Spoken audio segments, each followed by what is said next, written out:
तीनों बेसबॉल खेल रहे थे कि तभी एंड्रयू ने बॉल को अपने दिमाग की शक्ति से हवा में ही रोक लिया। असल में उस रात के बाद से ही उन तीनों के अंदर अपने दिमाग से ही चीजों को इधर उधर हिलाने की ताकत आ गई थी। उस दिन उन्होंने वापस उस गड्ढे के पास जाने का फैसला किया, पर तब तक पुलिस ने उस गड्ढे को पूरी तरह से बंद कर दिया था। इसके बाद उन्होंने अपनी शक्तियों का इस्तेमाल लोगों के ऊपर प्रैंक्स करने के लिए भी किया और समय के साथ मेट ये बात समझ गया कि उनकी शक्तियां बिल्कुल शरीर की मसल्स की तरह थी और वो अपनी ताकतों को प्रैक्टिस के साथ और बेहतर बना सकते हैं। इसके बाद वो तीनों मस्ती करने के लिए सुपरमार्केट में पहुंच गए, जहां उन्होंने छुपकर काफी सारे लोगों को परेशान किया। जिसके बाद वो तीनों एक रेस्टोरेंट में गए, जहां एंड्रयू ने उन्हें दिखाया कि कैसे वो अपनी शक्तियों का इस्तेमाल अपने बचाव में भी कर सकते हैं। रेस्टोरेंट से निकलने के बाद स्टीव भी अपनी शक्ति का इस्तेमाल करना चाहता था और इसीलिए उसने एक अनजान औरत की गाड़ी को उठाकर दूसरी जगह पर पार्क कर दिया। ये देखकर तो वो तीनों ही बहुत ज्यादा खुश थे, क्योंकि आज तक की सबसे भारी चीज थी जिसे उन्होंने उठाया था। पूरा दिन मस्ती करने के बाद जब वो तीनों वापस घर जा रहे थे, तभी अचानक एक गाड़ी उन्हें बार बार पीछे से हॉर्न मारकर परेशान कर रही थी। गुस्सा होकर एंड्रयू ने उस गाड़ी वाले को सबक सिखाने का फैसला किया, पर जैसे ही उसने गाड़ी पर अपनी शक्तियों का इस्तेमाल किया तो वो सीधा एक तालाब में जाकर गिर गई। ये देखते ही वो तीनों तुरंत ही उस तालाब की तरफ भागे, जहाँ स्टीव ने समय रहते उस गाड़ी के ड्राइवर को बाहर निकाल लिया। जिसके बाद उन्होंने पुलिस को इस एक्सीडेंट के बारे में बताया। इस हादसे के बाद मेट एंड्रयू से बहुत ज्यादा गुस्सा था और उसने सुझाव दिया कि उन्हें अपनी शक्तियों के इस्तेमाल के लिए कुछ कानून बनाने चाहिए। जिसके बाद उन्होंने फैसला किया कि वो कभी भी किसी जिंदा चीज पर अपने जादू का इस्तेमाल नहीं करेंगे। कुछ दिनों बाद स्टीव ने एंड्रयू और मेट को मिलने के लिए एक जगह पर बुलाया, जहाँ पहुंचकर उन्होंने देखा कि स्टीव अपनी शक्तियों की मदद से हवा में उड़ रहा था। ये देखकर वो दोनों भी बहुत ज्यादा हैरान हुए।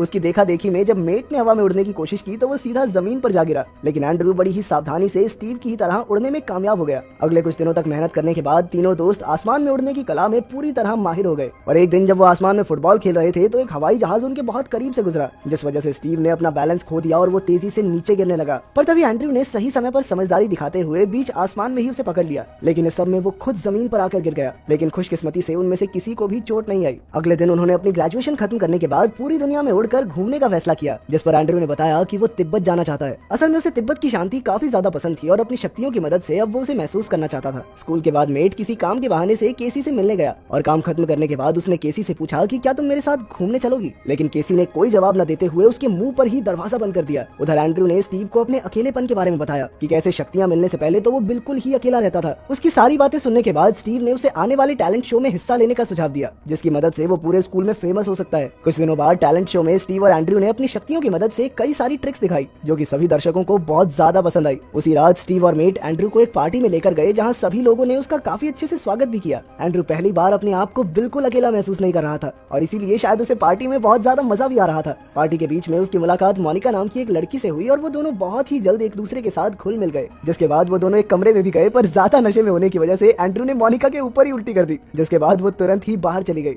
उधर पार्टी में केसी भी मेट से मिलने के लिए पहुंची और उसने मेट से अपने घर चलने को कहा, जिसके लिए मेट भी तुरंत ही तैयार हो गया। थोड़ी देर बाद स्टीव एंड्रयू को ढूंढता हुआ उस कमरे में पहुंचा, जहां एंड्रयू बिना कपड़ों के बैठा हुआ था और उसे ऐसी हालत में देखकर स्टीव ने भी उसका बहुत मजाक उड़ाया। अगले दिन एंड्रयू अपनी शक्तियों का इस्तेमाल एक मकड़ी पर कर रहा था कि तभी उसे अपनी माँ के चीखने की आवाज आई और जब वो उनके कमरे में गया तो पीछे से रिचर्ड ने उसके कमरे की तलाशी लेना शुरू कर दिया, जिसमें उसकी नजर एंड्रयू के कैमरा पर पड़ी। जिसके बाद उसने एंड्रयू को बुलाकर पीटना शुरू कर दिया, पर इस बार एंड्रयू ने भी जवाब में अपनी शक्तियों की मदद से अपने पिता को उठाकर जमीन पर पटक दिया, जिसके तुरंत बाद वो घर से निकल गया। घर से भागने के बाद एंड्रयू एक तूफान के बीच ही आसमान में जाकर रोने लग गया। उस वक्त मेट केसी के साथ अपने हसीन पल बिता रहा था, पर तभी अचानक से उसकी नाक से खून आने लगा। उधर स्टीव की नाक से भी खून आ रहा था और इसीलिए वो उड़कर सीधा एंड्रयू के पास आ गया, पर तभी अचानक से स्टीव के ऊपर बिजली गिर गई, जिस वजह से उसकी मौके पर ही मौत हो गई। अगले दिन स्कूल के सभी बच्चे स्टीव के अंतिम संस्कार पर आए, जिसके बाद मेट ने सीधा जाकर एंड्रयू से पूछा कि भाई सच में बता कि क्या हुआ था, लेकिन एंड्रयू ने कहा कि मुझे इस बारे में कुछ नहीं पता। पर थोड़ी देर बाद वो वापस स्टीव की कब्र पर आया और उसकी बात ना मानने के लिए अपने दोस्त से एक आखिरी बार माफी मांगी। अगले दिन जब एंड्रयू स्कूल पहुंचा तो उस पार्टी में हुए हादसे की वजह से सभी लोग उसका मजाक उड़ा रहे थे, पर अब एंड्रयू पहले की तरह सुनने वाला नहीं था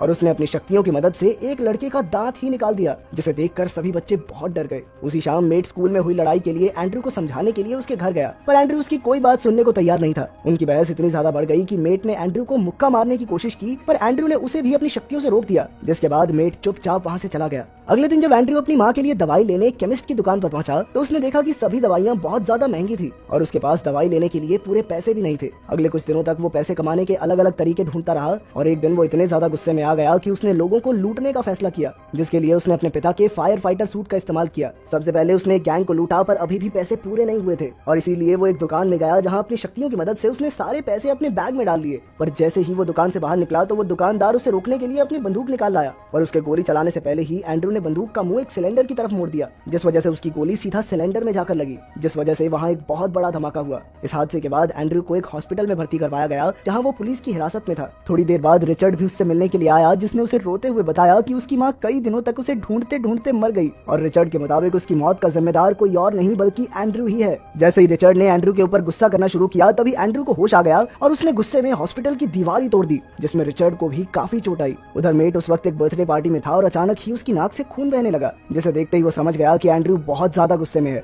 और साथ ही उसकी नजर हॉस्पिटल में हुए धमाके की न्यूज पर भी पड़ी। मेट तुरंत ही केसी के साथ हॉस्पिटल की तरफ भागा, जहां पहुंचकर उसने देखा कि एंड्रयू ने रिचर्ड को हवा में पकड़ रखा था और बहुत जल्द वो उसे नीचे गिराने वाला था। मेट ने तुरंत ही हवा में उड़कर सबसे पहले रिचर्ड को बचाया और उसकी ये शक्ति देखकर वहां खड़े सभी लोग हैरान रह गए। इसके बाद वो अपने दोस्त को शांत कराने के लिए गया, जिसने उस वक्त तक पूरे शहर में तबाही मचानी शुरू कर दी थी। मेट ने बार बार एंड्रयू को रोकने की कोशिश की, पर वो उसकी कोई बात सुनने को तैयार नहीं था। आज एंड्रयू पूरी दुनिया से अपनी बुरी जिंदगी का बदला लेना चाहता था। इसके बाद उन दोनों में जबरदस्त लड़ाई शुरू हो गई, जिसके बाद उन्होंने कई सारी बिल्डिंग्स और ऑफिसेज में तोड़फोड़ मचा दी। लड़ते लड़ते वो एक जगह पर पहुंचे, जहां पुलिस ने उन्हें चारों तरफ से घेर लिया, पर जैसे ही पुलिस ने उसके ऊपर गोली चलाई तो एंड्रयू ने सभी गोलियों को हवा में ही रोक दिया। उसका गुस्सा इतना खतरनाक था कि उसकी एक चीख के साथ सभी गाड़ियों और बिल्डिंग्स के शीशे टूटने लगे। मेट जानता था कि अब एंड्रयू को कोई नहीं रोक सकता और इसीलिए उसने मजबूरन पास में मौजूद एक स्टैचू के भाले को अपनी शक्ति की मदद से एंड्रयू की छाती के आर पार कर दिया, जिसके बाद 2 मिनट के लिए तो हर तरफ शांति छा गई और जैसे ही पुलिस मेट को पकड़ने के लिए आगे बढ़ी, तभी वो खड़ा होकर वहां से उड़कर भाग गया। कुछ समय बाद मेट बर्फीले पहाड़ों के ऊपर उड़ता हुआ तिब्बत पहुंचा, जहां एंड्रयू हमेशा से आना चाहता था। इसके बाद उसने एंड्रयू का कैमरा वहां लगाकर एंड्रयू से सभी चीजों के लिए माफी